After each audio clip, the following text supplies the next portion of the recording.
presidente Jair Bolsonaro publicou em suas redes sociais o vídeo da conversa que teve com cidadãos pela manhã, antes do hasteamento da bandeira e da reunião do Conselho de Ministros. Na conversa, Bolsonaro falou sobre o agronegócio, a recuperação da economia e o aumento de impostos promovido pelo governador de São Paulo, João Dória. Assista.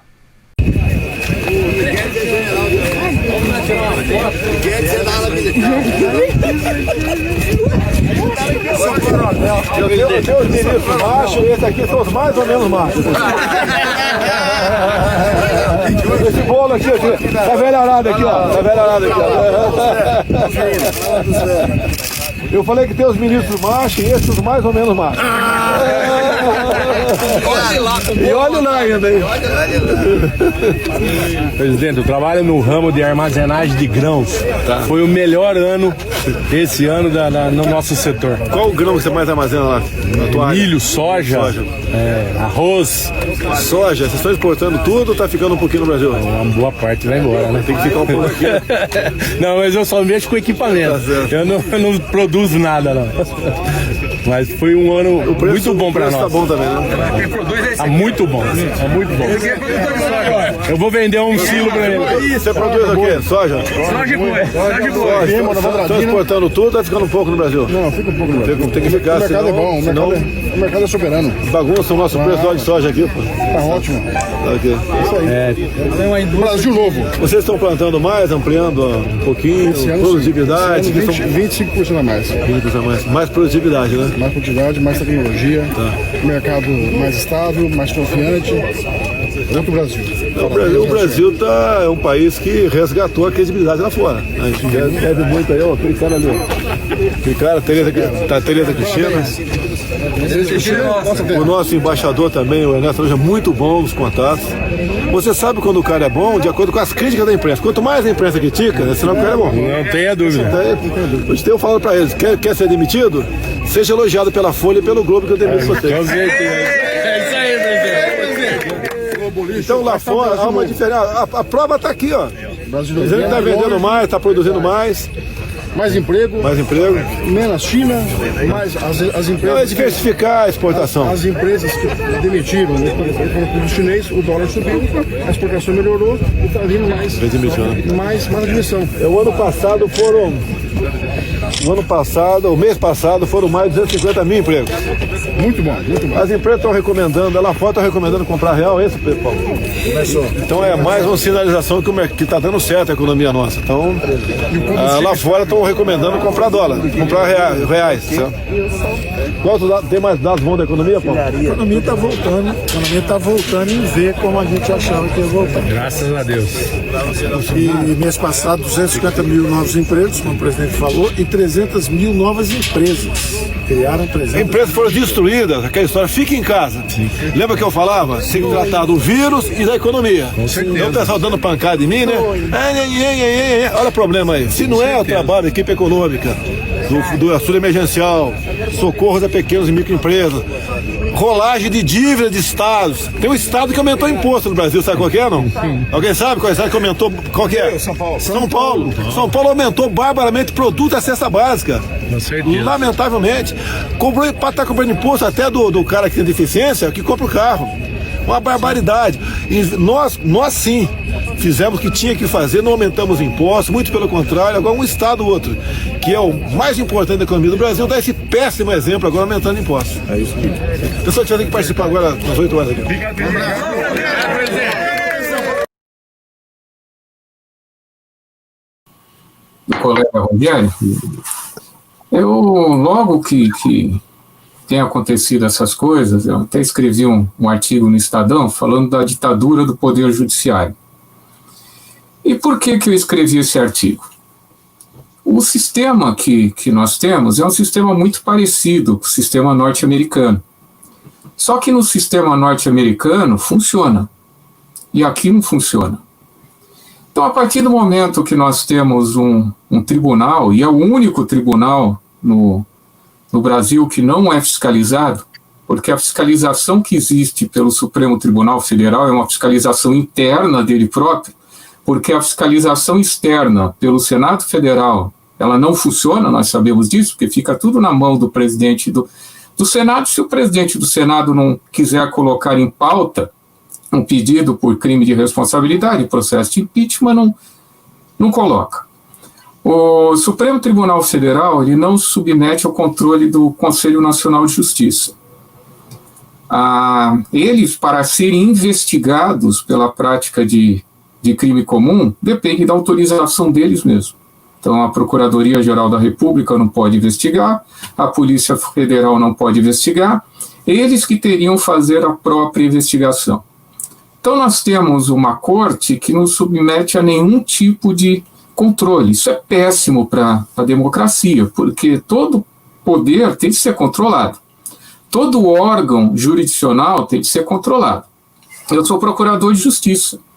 Se eu falar alguma coisa errada aqui que eu não devo, eu tenho até que limitar o que eu falo, eu me submeto à minha corregedoria e ao Conselho Nacional do Ministério Público. Então, eu tenho uma corregedoria interna e uma corregedoria externa. Tanto que se a minha corregedoria, por acaso, entender que eu não pratiquei infração nenhuma, o Conselho Nacional do Ministério Público pode até de ofício rever isso daí e me punir. E a recíproca é verdadeira também. Então, se nós temos um poder que não é fiscalizado, e olha que interessante, eu acredito que pelo menos os colegas aqui todos saibam, se houver um pedido de suspeição de um determinado ministro, por um caso qualquer, e se for reconhecida essa suspeição, isso enseja necessariamente um processo de impeachment. É um dos casos em que o ministro do Supremo Tribunal Federal ele pode ser impedido, ele vai perder o cargo, ele vai ser processado por crime de responsabilidade. Então, como eu disse, o grande problema, isso daí decorre também na própria escolha dos ministros do Supremo Tribunal Federal. Como eu já disse, nós adotamos o sistema norte-americano. O presidente escolhe. O ministro vai ser sabatinado no Senado Federal. Tivemos pouquíssimos casos, isso no início da República, de ministros que não foram confirmados.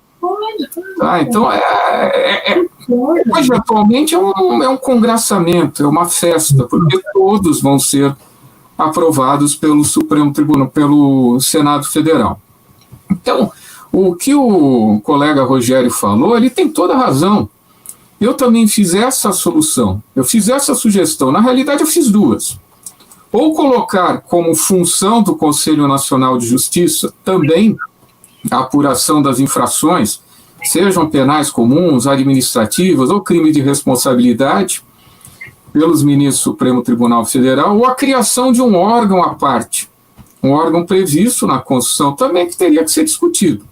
Mas o que não pode existir é um tribunal que não tenha nenhum tipo de controle. É claro que na grande maioria das vezes, a grande maioria dos pedidos de impeachment, eles não têm fundamentação legal nenhuma, são pedidos com mero viés político, né, para atemorizar, para querer punir de qualquer maneira. Mas tem outros pedidos muito bem embasados, fundamento legal necessário, se for o caso. Só que o grande problema, quem tem de fazer essa investigação inicial para apurar esses fatos é a Polícia Federal e a Procuradoria da República. Só que tanto para a Polícia Federal para a Procuradoria da República investigar, precisa de autorização do próprio Supremo Tribunal Federal. Então tudo se fecha neles. É uma concha hermeticamente fechada em que não é possível investigação. E olha que eu não estou acusando nenhum dos ministros, não estou falando nada disso. Estou falando absolutamente em tese, de um sistema de freio e contrapeso que não existe no que diz respeito à nossa Suprema Corte. Outra observação que eu gostaria de fazer também é no que diz respeito à livre manifestação do pensamento. Né, o artigo 5º, inciso 4 da Constituição Federal, consagra a livre manifestação do pensamento. E não se trata de um princípio, porque quando nós temos um princípio, ele pode ser aplicado num caso ou no outro caso pode ser afastado. Aqui nós estamos de uma regra constitucional. E nós, operadores do direito, sabemos que no caso de uma regra constitucional, ou ela é aplicada ou ela é afastada. E se ela é afastada, ela não sobrevive mais. Então nós não podemos de maneira nenhuma afastar uma regra constitucional. Então o direito ele existe ou não existe? É óbvio que nenhum direito é absoluto, né? Ninguém tem o direito de ofender a honra de quem quer que seja, de ameaçar quem quer que seja, e até a própria instituição pode ser difamada, que atinge a honra objetiva dela.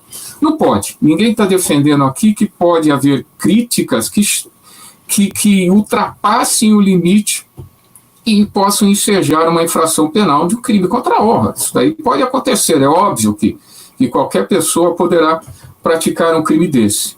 Mas o grande problema é que o ministro do Supremo Tribunal Federal, eu como membro do Ministério Público, a partir do momento que nós abraçamos esse tipo de profissão, a nossa intimidade, a nossa vida privada, a nossa imagem, ela é reduzida. Não que a gente não tenha, lógico que nós temos, mas nós temos essa redução. Nós temos que aceitar muito mais as críticas do que uma pessoa comum. E o que diferencia um crime contra a honra, contra a livre manifestação do pensamento, é o elemento subjetivo, é a intenção efetiva de se ofender alguém, é a intenção efetiva de se ameaçar alguém. A partir do momento que nós simplesmente te criticamos de uma forma mais contundente, isso é livre expressão do pensamento. Se nós não formos aceitar esse tipo de crítica e começarmos a censurar, qual que é o primeiro direito que é suprimido num regime ditatorial? É o direito à crítica. E logo em seguida vem o quê? A imprensa livre, que é a que mais critica. Então, se nós não tivermos esse direito de crítica e uma imprensa livre que possa criticar, nós estamos num regime ditatorial. Se existe um órgão que não aceita a crítica, e essa crítica, óbvio, que ela não pode ultrapassar o limite do crime contra a honra. Ninguém pode xingar a mãe do ministro aqui, isso não é crítica. Ninguém pode ameaçar de morte o ministro, isso não é crítica, isso é crime, isso extrapola os limites da liberdade de expressão e pensamento. Só que, como eu já disse, as pessoas, quando detêm um cargo desse tipo, elas têm o bônus, mas também têm de ter o ônus. Elas devem aceitar todo tipo de crítica, desde que não extrapolem os limites necessários. Porque se isso daí acontecer, aí nós entraremos num estado de exceção. Tá? Obrigado.